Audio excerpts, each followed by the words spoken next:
अस्सलाम वालेकुम Maham, welcome back. कैसी हैं आप?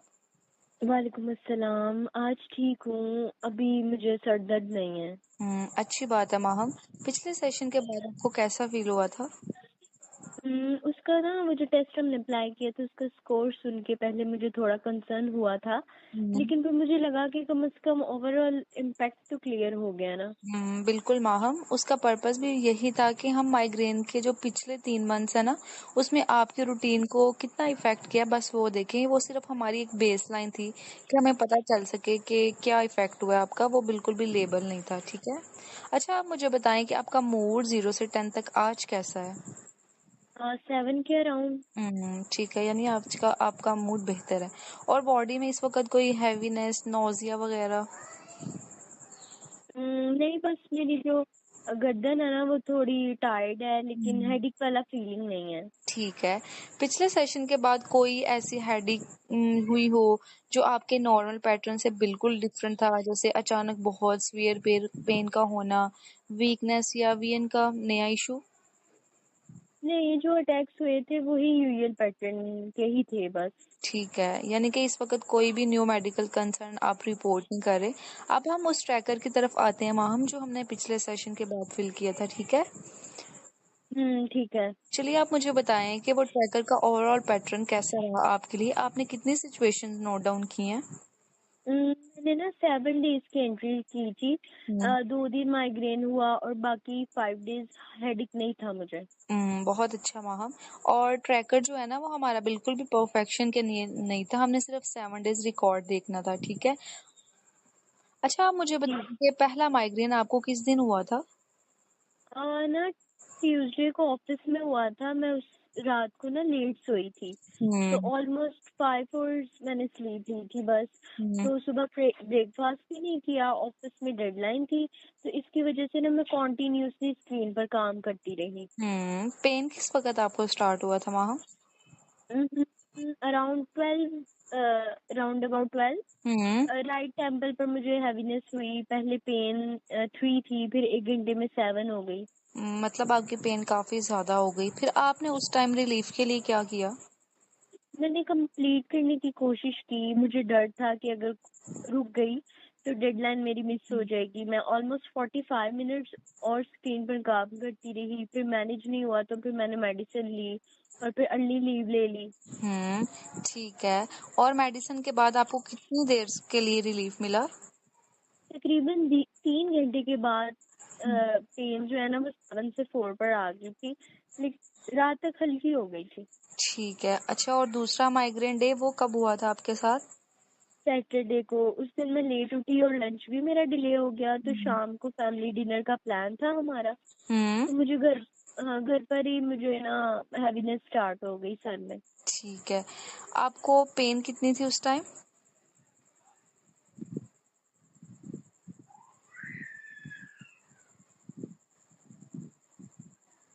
ठीक है माहम, आपको पेन कितनी थी?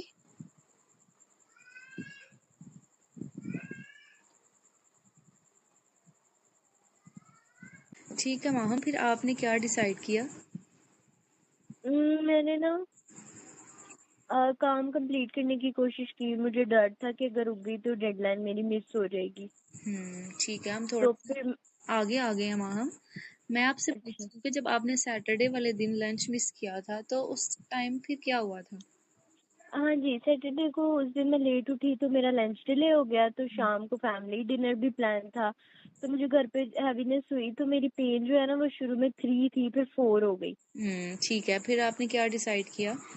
मैंने डिनर कैंसिल कर दिया, मुझे लगा वहाँ लाइट्स होंगी तो फिर वो मुझे इरिटेट करेंगी। हुँ, ठीक है। हम्म, अच्छा, हम अब आपकी ये सिचुएशंस को ना आगे भी सेशंस में देखेंगे। अब हम ये देखते हैं कि जो हमने आज के सेशन में चीज़ें करनी है ना, उनको एक दफ़ा देख लेते हैं। आज के सेशन में हम ये करेंगे कि आपकी माइग्रेन को बहुत ही सिंपल वर्ड्स में एक्सप्लेन करेंगे, ताकि आपको ये एटलीस्ट क्लियर हो कि माइग्रेन क्या है और क्या नहीं। हम्म, उसके बाद हम ट्रिगर्स और पॉसिबल पैटर्न का डिफरेंस देखेंगे कि कौन-कौन सी चीज़ें आपकी जो हेडेक है ना, उसको स्टार्ट करती हैं। फिर मैं आपको बताऊंगी कि मेडिकल ट्रीटमेंट के साथ साथ हमारी जो थेरेपी है उसका रोल क्या है, ठीक है।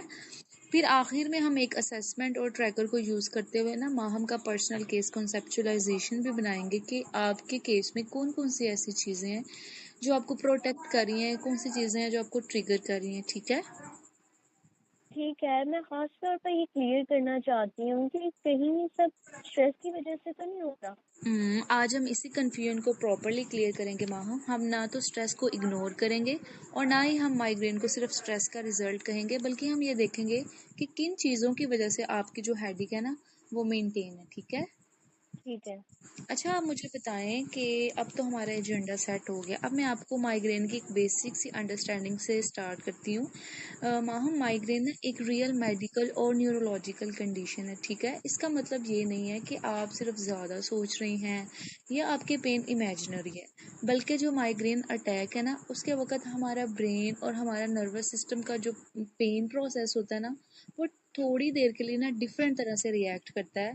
अगर फॉर एग्जांपल किसी बंदे को हेडेक है तो उसमें उसका ब्रेन नॉर्मल तरह से रिएक्ट करता है, लेकिन जो माइग्रेन के पेशेंट्स होते हैं ना उनका जो नर्वस सिस्टम है वो काफ़ी ज़्यादा सेंसिटिव हो जाता है, और इसी वजह से सिर्फ सर की पेन नहीं होती उनको, उनको लाइट, साउंड, स्मेल, मूवमेंट और नोजिया जैसी फीलिंग्स का भी काफ़ी ज़्यादा इशू होता है। तो ये सिंपल हेडेक से डिफरेंट है? जी बिल्कुल, क्योंकि नॉर्मल हेडेक और माइग्रेन हर दफ़ा सेम नहीं होते। आपका जो यूजुअल माइग्रेन है ना उसमें आपको थ्रॉबिंग पेन होती है। थ्रॉबिंग पेन कहते हैं जैसे हमारी वेन पल्स नहीं होती, एक दफ़ा बंद एक दफ़ा चलती, उस तरह की पेन को हम कहते हैं थ्रॉबिंग पेन। उसके साथ साथ हमें लाइट और साउंड की सेंसिटिविटी भी बढ़ जाती है, नोजिया होता है, और एक्टिविटी से ना हमारी ये सारी चीज़ें, जैसे आपके केस में आप कंप्यूटर काफ़ी ज़्यादा यूज़ करती हैं तो ये वर्सन हो जाती हैं। और आपका जो न्यूरोलॉजिस्ट है ना इसी कंप्लीट पैटर्न को देखकर आपको डायग्नोसिस देता है। और स्ट्रेस? स्ट्रेस भी इसके एक कॉज हो सकती है कि डायरेक्टली नहीं कहते हम, लेकिन इनडायरेक्टली हम कह सकते हैं। इस बात को क्लियर रखना बहुत ज़रूरी है। आपकी जो माइग्रेन है ना उसकी वल्नरेबिलिटी मेडिकल और बायोलॉजिकल है, यानी आपकी मदर को भी था और आपको मेडिकली तौर पर भी माइग्रेन है। फैमिली हिस्ट्री भी आपकी यही बताती है कि इसका पॉसिबल कॉज हो सकता है। इसके साथ साथ स्ट्रेस काफ़ी ज़्यादा लेना, वर्कलोड का, स्लीप डिस्टर्ब हो जाए, या इरेगुलर मील्स या स्क्रीन टाइम कुछ लोगों में ज़्यादा यूज़ करने से ना उनको माइग्रेन ज़्यादा नज़र आता है, लेकिन एक फैक्टर अकेला हर दफ़ा माइग्रेन को ना प्रोड्यूस नहीं करता माहम। इसीलिए थर्सडे को ना ज्यादा स्क्रीन के बावजूद माइग्रेन नहीं हुआ। बिल्कुल, क्योंकि अगर स्क्रीन अकेली गारंटीड कॉज होती ना तो हर दफ़ा हाई स्क्रीन टाइम यूज़ करने के बाद आपको माइग्रेन होती, लेकिन उस टाइम आपका थर्सडे को ऐसा नहीं हुआ। इसका मतलब ये है कि सिर्फ आपका स्क्रीन टाइम से आपको माइग्रेन नहीं होता, बल्कि और भी चीज़ें हैं जो आपकी माइग्रेन की कॉज हो सकती हैं। ठीक है। फिर अटैक किस वजह से होता है? मैम, हर अटैक के लिए एक एग्जैक्ट रीज़न मिलना ज़रूरी नहीं कि हमें पता हो। कभी कभी ना मल्टीपल चीज़ें एक साथ होती हैं, कभी कोई क्लियर पैटर्न नहीं हमें मिलता। इसे हम एक सिंपल सी एग्जांपल से समझ सकते हैं। आप सोचें कि बॉडी और ब्रेन के पास ना एक ग्लास है। ठीक है। स्लीप हम्म ना, मील का डिले होना या डिहाइड्रेशन का हो जाना, इमोशनल प्रेशर का होना या हार्मोनल चेंजेस का होना ना उस ग्लास में थोड़ा थोड़ा लोड ऐड करके ना फिल हो रहा है वो ग्लास। ठीक है। और कभी ग्लास इतना ज़्यादा भर जाता है कि अटैक आपका डेवलप हो जाता है, मतलब आपको माइग्रेन हो जाती है। और कभी यही सेम चीज़ों के बावजूद जो आपका ग्लास है ना वो ओवरफ्लो नहीं करता, मतलब वो फुल नहीं होता। ये सिर्फ मैं आपके अंडरस्टैंडिंग के लिए एक प्रैक्टिकल मॉडल बता रही हूँ, एग्जैक्ट मेडिकल फार्मूला ऐसा नहीं है। सिर्फ इसलिए क्लियर कर रही हूँ कि ये सारी मल्टीपल चीज़ें मिलके ना हमारी माइग्रेन का कॉज बनती हैं। ठीक है। और हमारा थेरेपी का परफेक्ट गोल ये नहीं है कि हम आपके हर पॉसिबल ट्रिगर को कम करें और इससे बचें, बल्कि हमने क्या करना है कि जो आपने अपनी ज़िंदगी में बहुत ज़्यादा रिस्ट्रिक्शंस लगाई हुई है ना, कि आपने जगह छोड़ दी हुई है कहीं जाना या आना, तो हम लोग उनको मैनेज करेंगे साथ साथ। और फिर हम आपकी रेगुलर रूटीन को, रीजनेबल केयर को और फ्लेक्सिबल कॉपिंग सीखेंगे कि जब भी आपको माइग्रेन हो तो आप किस तरह से अपनी डेली रूटीन को ना बेहतर बना सकती हैं। ठीक है। यानी अगर रूटीन ठीक हो और फिर भी माइग्रेन आ जाए तो वो मेरी फेलियर नहीं होगा? बिल्कुल नहीं माहम, माइग्रेन आना आपकी फेलियर या लैक ऑफ एफर्ट का प्रूफ नहीं होता, बल्कि समटाइम्स किसी भी कॉज की वजह से भी ना माइग्रेन आ जाता है। ठीक है। ने माइग्रेन की एक बेसिक सी एक्सप्लेनेशन क्लियर किया आपके सामने कि ये एक मेडिकल कंडीशन है और इसमें हमारा ब्रेन काफ़ी ज़्यादा ओवर सेंसिटिव हो जाता है। और अब हम ये देख लेते हैं कि आपके ट्रैकर में लिखी हुई कुछ चीज़ें हैं जो अब हम क्लियरली देखते हैं। आपने लिखा हुआ है कि ट्यूसडे को आपकी स्लीप काफ़ी ज़्यादा कम थी, आपका ब्रेकफास्ट भी मिस हुआ और स्क्रीन भी आपने कॉन्टीन्यूसली यूज़ की। इसके साथ साथ आपको डेडलाइन का भी काफ़ी ज़्यादा प्रेशर था। तो हम ये नहीं कहेंगे कि इनमें से एक चीज़ ने आपकी माइग्रेशन कॉज की, बल्कि हम ये कहेंगे कि ये फैक्टर्स माइग्रेन के आसपास प्रेजेंट थे और रिपीटेड डायरी एंट्री से इनका पैटर्न ऑब्जर्व किया जाएगा। ठीक है। हम्म तो ट्रिगर वर्ड यूज करना गलत है? ट्रिगर वर्ड यूज़ किया जा सकता है माहम, लेकिन एहतियात के साथ। ट्रिगर का मतलब ये नहीं होता कि वो चीज़ हर दफ़ा आपके अटैक को प्रोड्यूस करेगी, बल्कि वो माइग्रेन की ना असल मेडिकल कॉज भी हो सकती है कोई ना कोई। तो हमारे लिए बेहतर वर्ड्स ये होंगे कि पॉसिबल ट्रिगर, पॉसिबल पैटर्न, या हम अटैक को कोई आसपास का प्रेजेंट फैक्टर। ठीक है। हम्म मुझे ब्राइट लाइट से ऑलमोस्ट हर माइग्रेन में प्रॉब्लम होती है, क्या वो ट्रिगर है? हम देख लेते हैं वहाँ, हम ब्राइट लाइट जो होती है ना वो अलग अलग रोल्स भी हो सकते हैं। कभी अटैक से पहले लाइट अनकंफर्टेबल लग सकती है और कभी माइग्रेन प्रोसेस शुरू हो चुका होता है और उसकी वजह से भी लाइट सेंसिटिविटी डेवलप हो सकती है। इसलिए ना हम हर दफ़ा ये डिसाइड करना हमारे लिए इजी नहीं होता कि लाइट ने ही अटैक स्टार्ट किया है या अटैक की अर्ली सेंसिटिविटी ने लाइट को अनकंफर्टेबल बनाया है। आपको समझ आ रहा है? जी, ये पॉइंट मुझे पहले नहीं था पता। मैं हर ब्राइट प्लेस को डेंजरस समझने लग जाती थी। हाँ जी, और इसीलिए हम ट्रैकर को ऑब्जर्वेशन के लिए यूज़ करेंगे और इसके साथ साथ हम एक फेयर की लिस्ट बनाएंगे कि आपको किस तरह से इन सारी चीज़ों से कोप करना है। ठीक है। अगर कोई फैक्टर हमें बार बार नजर आए तो? फिर हम उसे रीजनेबल मैनेजमेंट के लिए कंसिडर ज़रूर करेंगे वहाँ। मिसाल के तौर पर इरेगुलर स्लीप, मील डिलेज या नो ब्रेक्स रिपीटेड पैटर्न्स हो ना, तो हम रूटीन को ग्रेजुअली स्टेबल करना यूज़फुल हो सकता है हमारे लिए। ठीक है। ठीक है। चलिए। अब हम ये देख लेते हैं कि जिस थेरेपी के लिए आप मेरे पास आई हैं कि वो थेरेपी आपकी कौन सी चीज़ों को चेंज करेगी। जो आपका क्वेश्चन था ना स्टार्ट में कि ये तो मेरा एक मेडिकल डिसऑर्डर है, तो ये थेरेपी मेरे लिए कैसे हेल्पफुल रहेगी, तो उसका आंसर अब आपको मैं देती हूँ। ठीक है। आ, ठीक है। अ, हम इसका जो ट्रीटमेंट है ना वो एक थेरेपी है हमारी सीबीटी, उसके थ्रू करते हैं। इसका मतलब ये नहीं है कि हम माइग्रेन को थॉट से ठीक करेंगे माम। इसका मतलब ये है कि सीबीटी मेडिसिन की जगह भी नहीं लेगी। हमारा जो न्यूरोलॉजिस्ट है ना वो माइग्रेन की मेडिकल डायग्नोसिस, मेडिकेशन और रिक्वायर्ड मेडिकल फॉलोअप मैनेज करेगा। सीबीटी जो है ना वो माइग्रेन के अराउंड 3 इंपॉर्टेंट एरियाज पर काम करेगी। पहला एरिया है डेली रूटीन और सेल्फ मैनेजमेंट, यानी कि आपकी स्लीप, आपके मील्स और हाइड्रेशन, ब्रेक्स और ओवरवर्किंग का पैटर्न। ठीक है। उसके बाद दूसरा एरिया के माइग्रेन के वक्त दिमाग की इंटरप्रिटेशन। मिसाल के तौर पर अर्ली हैवीनेस के साथ माइंड फ़ौरन कहे ना कि अब पूरा दिन ख़राब हो गया है, तो मैं डेडलाइन कंप्लीट नहीं कर पाऊंगी या मैं इसे हैंडल नहीं कर सकती।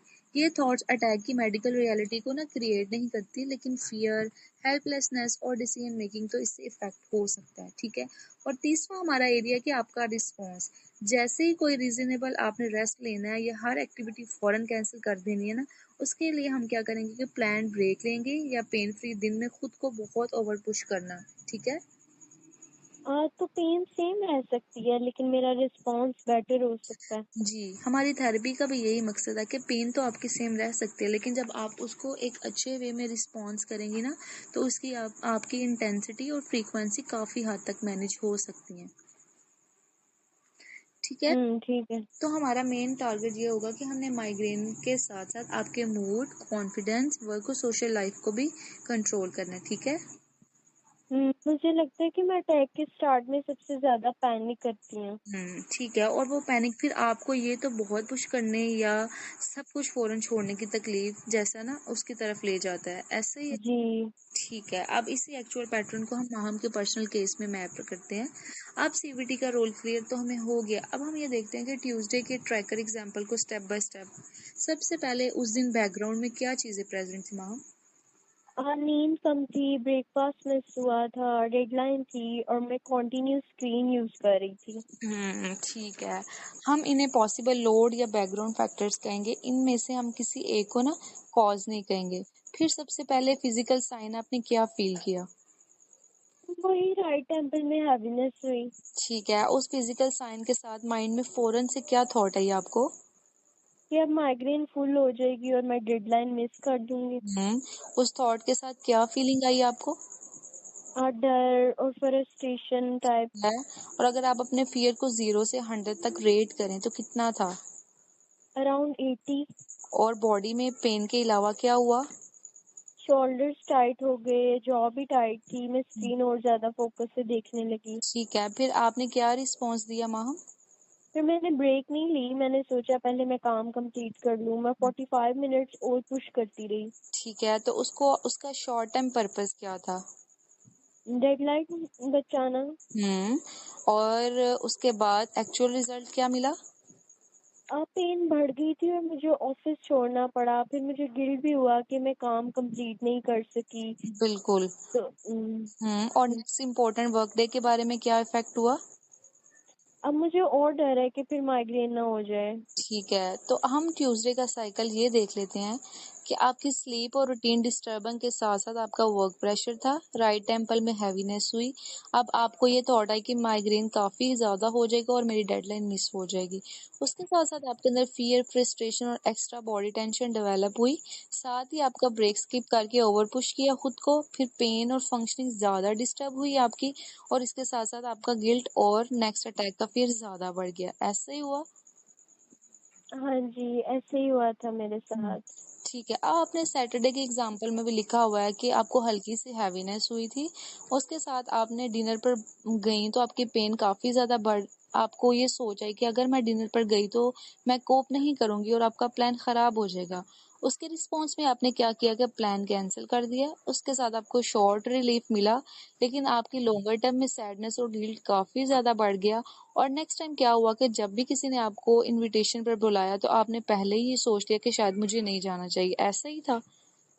जी, एक सिचुएशन में जी मैंने यही सोचा। ठीक है। और एक सिचुएशन आप मुझे बताएं कोई भी ऐसी जब आपने ओवर पुश किया खुद को। ये दोनों सिचुएशन ऐसी ही थी ना माहम?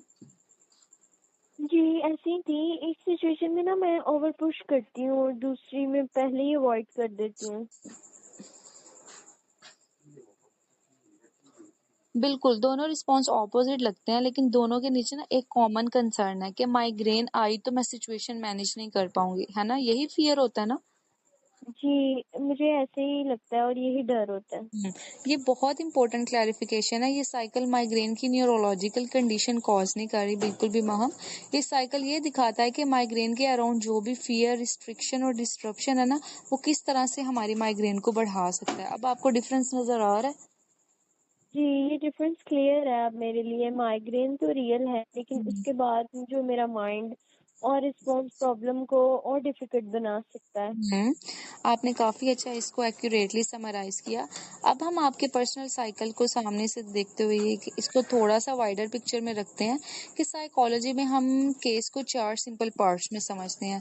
मैं टेक्निकल लेबल्स की जगह ना इजी लैंग्वेज यूज करूंगी। आपने सबसे पहले बैकग्राउंड में बताया कि आपकी मदर को भी माइग्रेन थी, उसके साथ साथ आपकी फैमिली में भी ये इशू था कि किसी और को भी हो सकता है, और आपको लाइट नॉइज के लिए सेंसिटिविटी काफी ज्यादा है, और आप इसको सीरियसली लेती हैं, और ब्रेक या हेल्प मैनेज करने पर आपको गिल्टी फील होता है। ऐसा ही है? जी। और ये चीजें माइग्रेन की सारी रिस्पॉन्सिबिलिटी पर ना नहीं डालती, ये सिर्फ बैकग्राउंड समझती हैं। उसके साथ साथ आपका पहला स्ट्रॉन्ग अटैक इंटर्नशिप के वक्त आया था, जब स्क्रीन टाइम, स्लीप और मील्स आपके इरेगुलर थे। उसके साथ साथ आपका रूटीन भी काफी ज्यादा इरेगुलर हो जाता है। अटैक का फियर सिम्टम्स फ्री डे में भी काफी ज्यादा रहता है। फिर आपने न्यूरोलॉजिस्ट से मेडिकल हेल्प फॉलो अप लिया और उन्होंने आपको बताया कि आपको माइग्रेन है ना? जी, ऐसे ही है। अब वो आप उसके साथ साथ अपनी जॉब को स्टेबल कर रही हैं, और माइग्रेन के बावजूद रिस्पॉन्सिबिलिटी से कम्प्लीटली आपने गिव अप नहीं किया। इस तरह से हमें पता चलता है कि आपके पास काफी ज्यादा स्ट्रेंथ्स हैं, जो आप माइग्रेन के बावजूद भी ना उन सारी चीजों को काफी अच्छे से हैंडल कर रही हैं। जी, इस तरह स्ट्रेंथ सुनकर मुझे अच्छा लगा। मुझे ज़्यादातर अपनी लिमिटेशंस ही नज़र आती थी। ठीक है। चलिए अब हम केस को मैप कंप्लीट होने के बाद ट्रीटमेंट की डायरेक्शन भी क्लियर करते हैं। अगले सेशन में हम स्ट्रेस और माइग्रेन के एक्सपीरियंस का कनेक्शन देखेंगे। साथ एक सिंपल बेली ब्रीदिंग स्किल सीखेंगे जो माइग्रेन क्योर करने के लिए नहीं बल्कि हमारी बॉडी की जितनी भी एक्स्ट्रा अलर्टनेस है ना और टेंशन है उसको भी सेटल डाउन करने के लिए होगी, ठीक है? और उसके ठीक बाद है। माइग्रेन के जी, जी। आने वाली जितनी भी एग्जैक्ट थॉट्स हैं उनको आइडेंटिफाई करेंगे, फिर उन थॉट्स का एविडेंस देखेंगे और साथ साथ हम आपकी अगली एक्टिविटीज पे भी काम करेंगे। और अगर आगे रिलैक्सेशन ठीक है, ठीक है। ठीक है। तो हर सेशन में हमें एक सेपरेट स्किल होगी हमारे लिए। ठीक, हाँ जी। हर सेशन में ना हम सारी टेक्निक्स को एक साथ नहीं देखेंगे, हर सेशन में एक क्लियर फोकस होगा और पिछली स्किल के साथ साथ ना हम एक नेचुरली कनेक्शन ठीक समझेंगे, ठीक है? और मेडिकल मेडिसिन कंटिन्यू रहेगी। वो आपने प्रिस्क्राइब मेडिसिन और न्यूरोलॉजिस्ट का जो फॉलो अप है ना वो आपने कंटिन्यू ही रखना है माहम। सीबीटी उसके साथ साथ आपको ना एक स्पॉटिव ट्रीटमेंट देती रहेगी, ठीक है? अब हमें रोड मैप क्लियर है कि नेक्स्ट सेशन तक हमने ट्रैकर को यूज करते हुए थोड़ा सा अपडेट करना है अपनी प्रोग्रेस को। आपको कोई भी सेपरेट लेंथी वर्कशीट नहीं दी जाएगी। डेली ट्रैकर पहले की तरह आपने कंटिन्यू करना है। जिस दिन आपको हेडिक ना हो आपने नो हेडिक को लिखना है, जैसे मैंने आपको लास्ट टाइम भी समझाया था, ठीक है? ठीक है। जिस दिन माइग्रेन या नोटिसेबल अर्ली साइन हो ना रूटीन इन्फॉर्मेशन के साथ सिर्फ 4 शॉर्ट चीजें ऐड करनी है आपने। कौन सी? सबसे पहले आपने फिजिकल साइन क्या था वो लिखना है, उसके साथ माइंड में क्या शॉर्ट लाइन आई, आपने फौरन क्या किया और उस रिस्पॉन्स के फौरन और बाद क्या इफेक्ट हुआ, ठीक है? तो क्या मुझे थॉट को चैलेंज भी करना है? नहीं, इस वक्त हमने थॉट को सिर्फ शॉर्ट फॉर्म में नोट करना है हम एविडेंस या बैलेंस थॉट हमने ना लेटर सेशन में देखेंगे। और उसके साथ साथ आपने कोई भी ये डिसाइड नहीं करना कि ट्रिगर क्या है, आपने सिर्फ सिंपल रूटीन को ना पॉसिबल पैटर्न के साथ लिखना है, ठीक है? ठीक है। तो कितनी डिटेल लिखनी है? आपने 2 से 3 सिर्फ मिनट्स के लिए डिटेल लिखनी है, ज्यादा ना हो। हमने पूरा दिन सिम्टम्स को एनालाइज नहीं करना, हमने सिर्फ ना थोड़ा सा रिकॉर्ड देखना है, ठीक है? अब हम सेशन को ठीक है। क्लोज करते हैं। उससे पहले आप मुझे बताएं कि आज की लर्निंग जो आपको समझ आई हो।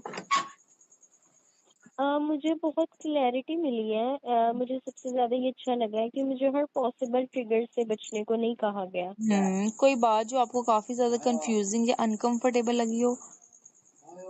केस साइकिल में ना अपना ओवरवर्किंग और कैंसिल करना देखना थोड़ा मेरे लिए अनकंफर्टेबल था, हम्म लेकिन वो एक्यूरेट था। ये काफी अच्छी बात है। पैटर्न देखना हमारे लिए ना ब्लेम नहीं होता। आप उस वक्त वो रिस्पॉन्स यूज कर रही थी जो आपको सेफेस्ट लगा था। थेरेपी में हम आहिस्ता आहिस्ता ज्यादा हेल्पफुल ऑप्शन बिल्ड करेंगे, ठीक है? ठीक है। मुझे एक कंसर्न है कि अगर मैं प्लान कैंसिल ना करूं और माइग्रेन वाकई सीवियर हो गया हो तो। ये आपका वाकई वैलिड कंसर्न है। हम आपको हर हाल में एक्टिविटी कंटिन्यू करने को नहीं कहेंगे मैम। हम मेडिकल सिम्टम्स और एक्चुअल जो कैपेसिटी है ना उसको इग्नोर नहीं करेंगे। हम ये सीखेंगे कि डिसीजन सिर्फ फियर के बेसिस पे ना हो बल्कि current symptoms, available support, कॉपिंग plan और सिचुएशन के मुताबिक हो, ठीक है? और अगले सेशन में आपने ट्रैकर के 2 रेलिवेंट एग्जाम्पल को जरूर रिव्यू करना है। फिर स्ट्रेस सिचुएशन को देखने के तरीके और माइग्रेन डिस्ट्रेस को कनेक्शन को समझेंगे। उसके बाद हम बेली ब्रीदिंग की प्रॉपर गाइडेड प्रैक्टिस करेंगे, ठीक है? ठीक है, मैं ये कर लूंगी। इस वीक आपने सिर्फ अपडेटेड ट्रैकिंग यूज करना है। अब हम नेक्स्ट सेशन में मिलेंगे। टिल देन अल्लाह अल्लाह हाफिज। हाफिज। अल्लाह हाफिज।